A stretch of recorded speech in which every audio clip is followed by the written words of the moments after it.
All right, well, hey there, church. We just wanted to gather with a bunch of the worship community, the band, the vocalists, the production team that put on our online church every week. And we wanted to give you a little bit of an insight into who the people are. We've really enjoyed joining with you every week in your living rooms, and we hope that, it's been a real blessing to you. It was something that we had to think on our feet really quickly. And so we just wanted to give you a glimpse into some of the people behind some of the roles that you see. Connect with us, hear a bit of our heart, and just also for our own kind of record as a church, capture this time in our lifespan and what God did in and through it. And so, thank you for joining us. I have a bunch of lovely people here gathered with me. This is obviously not the entirety of the team. We're limited because of social distancing. As you can see, everybody is obeying really well. Alex and Jacob over there, our friends at Sanctuary Co., they actually live together as well. So we're letting them off the hook with the social distancing for today. But thank you everyone for being here. It's awesome to have you and have a representation of the bigger worship team and worship community here. You've all done an amazing job. Hey, you've all been super flexible, had to think on your feet. I know there's been a lot of hours put in outside of time, where we'd usually spent, where we had to go above and beyond to, just help this whole thing run and make it work. But love the heart that you guys carry, love your service and your sacrifice and what you give to your church. There's a couple of us here on staff, obviously Joe, myself, Nixie and John McKenzie as well. We're here on staff, but for the rest of you all, it's 100% volunteer capacity, and we really, really appreciate it because I feel like we kind of almost see you as staff, and we just love you so much. So thank you. So we're going to get underway, and I'm going to ask a few questions and get into the world of kind of online church and all that is entailed with that. There's been, several, areas we've had to upskill and jump into. I want to first of all maybe direct some questions towards some of our unsung heroes in getting the whole thing running, and that would definitely be Mr. Andrew Nix, who is our technical director. Can we get some snaps for Nix Master? And John McKenzie as well, our worship pastoral assistant. These guys have been instrumental in getting our stream operating, basically, audio and video being sent to your device, to your home. It was not something that we were doing. We'd played around a little bit in the background. Hey guys, we'd experimented a bit at different times, but to go fully live, maybe John, starting with you, what was it like that kind of, if you can remember back, I think it was the 15th of March on that Sunday where we were like, okay, it's our last Sunday together and now we're going to be going live next week. Can you remember that first week? I think you were here most nights till all hours. What was that like for you? Just having to drop everything, drop the roster, drop your normal roles and responsibilities and be like, okay, stream audio, let's go, let's do this. To be honest, it's all a bit of a blur. I can't actually remember that week. Yeah. I just remember that we were super blessed with the timing of a donation towards the stream desk. So that was a massive blessing. Yes, thank you, church family. Yeah. So good. It was, to be honest, I was a little bit gutted because we were having such a good time getting the front of house stuff cranking to a new level with subs installed. Yep. And then all of a sudden we had to go into the stream world, but it was a challenge, but a good fun one. Yeah. It was some long hours. Yeah. Absolutely. Yeah. But that first Sunday, I know all of us were all a bit nervous, a bit anxious about how it would all, you kind of just press a button and you go, I hope you work, type thing, and I hope everything kind of, transfers across. I know one of the biggest things for me is what is communicated across, never wanting it to seem like a production or performance that people just watch and spectate, but that they feel the heart as if they were here in the room. And I remember, I think even your dad over in New Zealand streamed in. How is that for you, knowing that all of a sudden, even though you're far away, that what's happening in church can be transported all the way over to New Zealand, your hometown? Yeah, it was pretty encouraging. He sent a message. He's from a pretty straight Presbyterian church in a very small town in New Zealand, and I thought, if anything, that it might be a bit too much for him. But he sent a really nice message and said that he was just it made him really emotional that we could all connect together, not pre-recorded or not tune in at different times, but as the church family we could connect together and still worship. He said there was something that there was like a weight on that wouldn't be on that if it was for him anyway. So yeah, absolutely. Cool. Yeah, it was really cool to be live and to, we see people from Egypt, we see people from Thailand, Malaysia. I think there was someone from Kenya at some stage. Like, incredible, huh? Like they're at the same point in time. They're maybe a few seconds delayed, but they're singing hallelujah while we're all singing it here too. And an awesome just world that we've kind of opened up there. So yeah, well, thanks heaps, man, for, I know that you're not, it's not your profession, that you've been just like jumping into the YouTube tutorials and just upskilling really quick. But I think we'd all agree that, really appreciate just the sound quality and the effort that you've gone to in that and mixing it. So yeah, you won't see John. He's often on in another room unless he's playing guitar, but he's in another room out over in our offices at the moment. That's just where we set up this desk and, we 270 metres. That's right, yes. We're in another suburb almost. Thanks heaps, man. Really, really appreciate it. Nixie, obviously, mate, like just to, set up this whole auditorium to work live, but then to set it up to go across. You've been at Kenmore and Riverlife for how many years now have you been serving here? Just 21 years now, I think. Yeah. Awesome, man. And I've been on staff for 7. Yes. No, I fondly remember hearing the cheers when it was like, hey, Andrew Nix, who serves in this role, is leaving his job at Telstra and he's coming here to be our technical director, and everybody was like, this is amazing. We have been blessed. So thanks, man, for, can you remember like the first time a recording, like a service was recorded? What were we recording on at Kenmore? Like, well, when I first started, we were just recording onto cassette tape. Yes. It was only audio. I don't know if everyone knows what a cassette is anymore. I don't think I know what that is. So a cassette is this, anyway. And I know the audio quality was terrible on that. It was hard. we would duplicate a copy of the sermon, send it out to people, and then we'd get feedback saying, the volume's really low, like I can't actually hear what's being said on this tape. So anyway, yeah. Yeah. It's been several upgrades along the way. Yes. Yep. And and obviously you're the one behind the kind of the oversight of the whole stream, that everything's coming in, that the auditorium here is communicating to John over at the stream desk, and then back to your computer out here, and you've got, the team on switch and camera there working and communicating with you, and then you send what we have to YouTube and to our online church portal. What was it like for you that first time that it kind of went live? Well, I was quite nervous. Like my finger, I think, was quivering a little bit over the button on the mouse to, say start streaming. But we had, like you alluded to before, we actually spent several months last year testing live streaming because we were looking at making that an offering available for people who couldn't physically come to church. And there were just a few things that we hadn't quite worked out, like with the sound, we didn't quite have the right equipment yet, and just the policy behind like how do you pastor an online congregation, all that.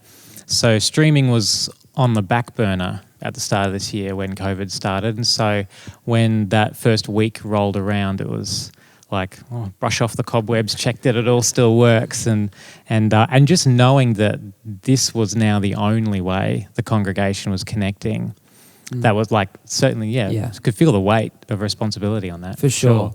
And I remember again that same week where we were rapidly moving things across. I think that, where we tested our stream, it literally felt like previously being held together by a piece of sticky tape, my wife's 2003 like Mac computer that we managed to install some stuff on, and it was like, if one thing goes wrong here, like the whole thing's gonna be up. But we managed to work out what we needed to do and get it across there. And I'm sure everybody who was watching and enjoying it, you wouldn't know the stress in the background. And so thank you again for your time and what you've been doing. What kind of excites you about the fact that we can do this now? Well, just the reach of being online, it goes everywhere now. And I think, when we're live back in the room and we're doing church here, we can still have church online as well. And so for people who can't make it, that's a huge difference for people who are sick and at home. And it's certainly a different environment, like to be connecting in worship. But I think, it really does, in a way, it kind of strips back a lot, I think, of what church is. And you have to really think, this is me choosing to connect with God in this moment. That's what, this is how we're being led. And I've personally had some really powerful moments at home watching, because the 5 p.m. is a replay. Shh. So while I'm busy here in the morning, at the 5 p.m. I can be home watching like everyone else, and it's it's different, but it's powerful. Yeah, that's cool. No, again, just thank you. Like, if you see Andrew's home study, it kind of reflects maybe like the Bureau of Meteorology's control center at the moment. Andrew set it up in such a way that he's able to, run things from home should we need that. When the restrictions came in, we were like, we just don't know what's going to be possible. Like, we're going to be locked out of the facility completely and that sort of thing. So I'll never forget, Andrew, that first worship room of you like being there to help me set up, and then like, driving not over the speed limit, but just, Christians don't do that. But to get back home to press play so that worship room would go live to, everybody. Because we worked out, we were at a limit of 5. Yep. And we worked out that we needed 6 yes. to do worship room. So as the band were arriving, after setting up, I was leaving so that we still only have 5 people on site. Yep. But I could kick off the stream from home as the 6th person. Yeah. No, it was good. It was awesome. Pastor Joe, obviously many people watching would already know you from just preaching and teaching, and we just love that. We love having you lead us, grow us, disciple us in that way. But maybe many didn't know, maybe until a recent service they saw that you also slap the bass. You also try to avoid the slapping. Yeah. Well, freaks out John. Just in those jam sessions when no one's looking, you do. But, also you actually lead our team of bassists here just in that spare time that you have, So we really, really love that. But I want to talk to you maybe just for a second about the church online portal. That week again, as, you were actually in isolation, having traveled and had to come back and go through that slow process. And, but looking into this way of connecting with church online. You've pastored in many different areas, many different ways, small groups, our streams courses, and then here in the room as well. But pastoring online, like how's that been for you? Very interesting. It's quite a challenge. I think the biggest challenge is getting your head out of it. This is what it used to be like when I could see people face to face. And now I've got to still have the same level of warmth and engagement and awareness of what God's doing in the moment. But there's a much more significant barrier between us. Like, I can't see you, I can't read your body language, I don't know what's going on. So it's been a really interesting kind of experiment, really, and a learning curve, I think, for all of our pastoral team, because at the moment, all of our pastors are online hosts and we kind of get rostered onto different services. So they all know what it's like to be on worship team now because they're getting notifications every week. Well, I'm on, I've got to be up at this time, which is really exciting. But I think some of the challenges we're learning to actually be able to sensitively follow what the Lord's saying in a moment and still connect with people even though you're doing it via text. So all of our typing skills have increased. The autocorrect is sometimes your friend and sometimes not. I've prayed some weird things for people, but it wasn't my fault, it was the autocorrect. But it's been really cool learning to trust what the Holy Spirit's leading into in a moment and know that I can type this prayer out sentence by sentence, one at a time. And that's what I usually do with someone. It's like, well, I'm going to pray now and I'm going to type one sentence at a time and you just agree with me where you are. Yeah. And so just be typing it out and just listening to the Lord and typing and seeing God heal bodies and set people free. Like, it's been a trust journey of going, hey, God, you're faithful. Will you be faithful when I can't see it? Like, it's just another extension of our whole faith journey. Yeah. I think probably one of the best things we've discovered is that I think it's been 12 or 13 weeks that we've been streaming now, and all services bar 2 or 3, we've had people make first-time commitments to Jesus, which is just spectacular. And it is. So it's learning to actually trust that in that space and make ways and avenues for people to connect and catch up. It's people sit and watch a lot before they actually engage, and so it's been a challenge to draw people into community, but we're still seeing God just be so faithful in it. It's been awesome. Yeah, no, it has been really cool. And people obviously have their preferred way. Even just chatting to some people in the community, they're like, yeah, look, this online thing just doesn't do it for me. And it takes adjustment. How can you encourage people to still, engage God, to take God seriously in the moment, to know that, look, this is the means of grace we have right now, and this is our opportunity, so to sort of take that chance, that 90 minutes we have, on Sunday is like sacred, kind of time. How can you encourage people to engage in that online platform? What's some ways that they can do that and kind of, I guess, get the most out of engaging God throughout a service still when they're not present here? But yeah. That's an excellent question. I think for people, there's still a level of intentionality required. I mean, the barrier to entry is a little less. You don't have to get dressed and clean and hopefully have a shower and drive to get here, but you still need to actually get up and get out of bed, unless you can, I suppose you can stream it in bed, watch it on your phone. I think there's still I kind of likened it to, if you've ever watched Shakespeare, the first kind of 10, 15 minutes of Shakespeare, you kind of have to take the time for your ear to get used to it. Like you think, I'm not really following, but after a little while, you get used to the rhythm, you get used to what feels different, yet is suddenly familiar because you've taken the time to kind of acclimatize. I think for people, that first initial discomfort is enough to make them disengage. Whereas I think if people push through that, they'll actually find themselves, it's different, but God's still faithful in the middle of it. And so one of the big challenges is helping people. Everyone's got their own preference, and most people it's in person, that's fine, I get that. When you're watching online, a lot of people will prefer to just put YouTube on the telly, and that's fine. But we've found that when there's that chat feature that we have on our church online portal, which has been a huge blessing to have that, that's a really good place for people to still find some community, because life groups can still meet, but there's a lot of people who don't see other people. And so kind of encouraging people, maybe have your device in your hand while the service is on the TV, and in that foyer space or in that welcome time or in those prayer times, you can still actually engage.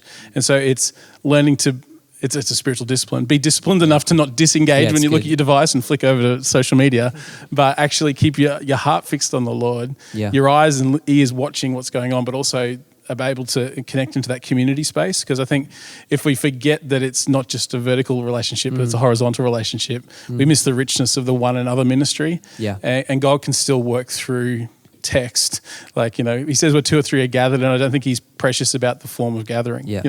So it's still taking the intentionality to go, I'll be there and let other people know that I'm here so that they feel like we're in this together. Yeah, and it's amazing, coming on as an online host and joining you in that, like just when people just even say good morning or hello, like, and you see it's from, the Smith family or from whoever it is in the church, and you're like, oh, like I know those faces or I know those people, and really just adds to that the grace of community, and as you said, kind of pulls you out of just simply maybe watching. And I think as humans, like just in today's westernized culture, and where we've got everything at our fingertips, where kind of criticism and comparison and watching a product and evaluating and reviewing a product comes, naturally almost to us. And so when you start to see, like that person that sits down the end of my row in church just logged on, it pulls you, I guess, out of that space. And it's like, well, this is what church looks like for now. And this is my means of meeting together. And so,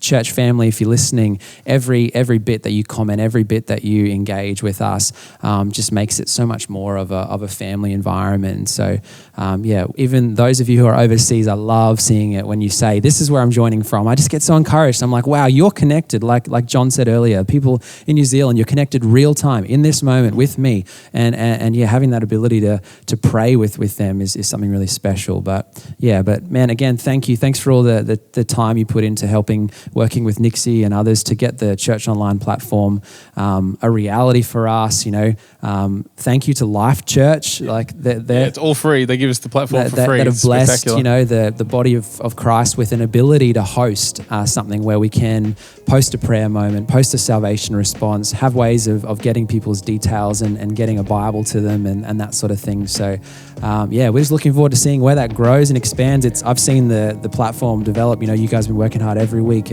at tailoring it more to be, river life kind of flavor, and having moments and sermon notes and every little detail that goes in. There's a team that works hard on that, so that is awesome.